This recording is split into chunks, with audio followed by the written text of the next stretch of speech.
Praise the Lord. இன்றைய பலப்படுத்தும் வார்த்தை புலம்பல் 3வது அதிகாரம் 25வது வசனம். லாமெண்டேஷன்ஸ் சாப்டர் 3 verse 25. தமக்கு காத்திருக்கிறவர்களுக்கும் தம்மை தேடுகிற ஆத்துமாவுக்கும் கர்த்தர் நல்லவர்.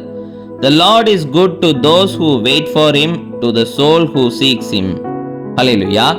இன்றைக்கு நம்ம நிறைய நாட்கள் கர்த்தருக்கு காத்திருக்க மாட்டோம், அப்படிதானே? காலையில எழுந்து ஜெபிக்க நம்ம போகின்ற பொழுது கொஞ்ச நேரம் ஜெபிப்போம், கொஞ்ச நேரம் பாட்டு பாடி ஆராதிப்போம், அதுக்கப்புறம் நம்மளுக்கு அடுத்த வேலைகள் இருக்குன்னு சொல்லி ரொம்ப வேகமா நம்ம ஜெபம் பண்ணி முடிச்சிருவோம். கர்த்தருக்கு நம்ம காத்திருக்கிறது கிடையாது.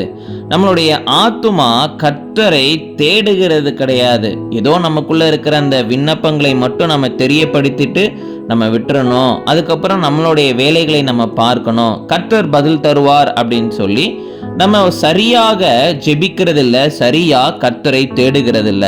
இன்றைக்கு வேத வசனம் சொல்கிறது, நீங்க கர்த்தருக்கு காத்திருக்கிறவர்களாக, கர்த்தரை தேடுகிறவர்களாக நீங்க இருக்க வேண்டும் என்று வேதவசனம் சொல்கிறது.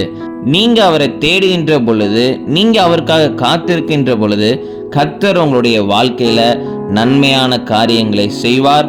உங்க வாழ்க்கையில அநேக தடைப்பட்டு இருக்கிற காரியங்களை மாற்றி போடுவார். எல்லா தடைகளும் நிர்மூலமாக்கப்படும். கர்த்தர் உங்களை ஆசீர்வதிப்பார். அதனால கர்த்தருக்கு காத்திருக்கிறவர்களாக மாறுங்க. கர்த்தரை அனுதினம் தேடுங்க. நிச்சயம் கர்த்தர் உங்க வாழ்க்கையில அநேக நன்மையான காரியங்களை செய்வார். நம்ம எல்லாரும் கண்களை மூடி ஜெபிக்கலாம். எங்களை நேசிக்கிற நல்ல தகப்பனே, கர்த்தாவே ஏசப்பா, உமக்காக ஆண்டவரே ஏசப்பா, நாங்கள் வாழ எங்களை அர்ப்பணிக்கிறோம் தகப்பனே ஏசப்பா. உங்களை தேடுகிற பிள்ளைகளாக, உங்களுக்காக காத்திருக்கிற பிள்ளைகளாக நாங்கள் வாழறதுக்கு எங்களை அர்ப்பணிக்கிறோம். ஆண்டவரே, எங்களை கொண்டு நீங்கள் பயன்படுத்துங்க. நீங்கள் பெரிய காரியங்களை செய்யுங்க, மகிமைப்படுங்க. இயேசுவின் மூலம் ஜெபிக்கிறோம் எங்கள் ஜீவனுள்ள நல்ல பிதாவே. ஆமேன், ஆமேன், ஆமேன். கர்த்தர் உங்கள் வாழ்க்கையில் நன்மையான காரியங்களை செய்வார். God bless you. Have a wonderful day.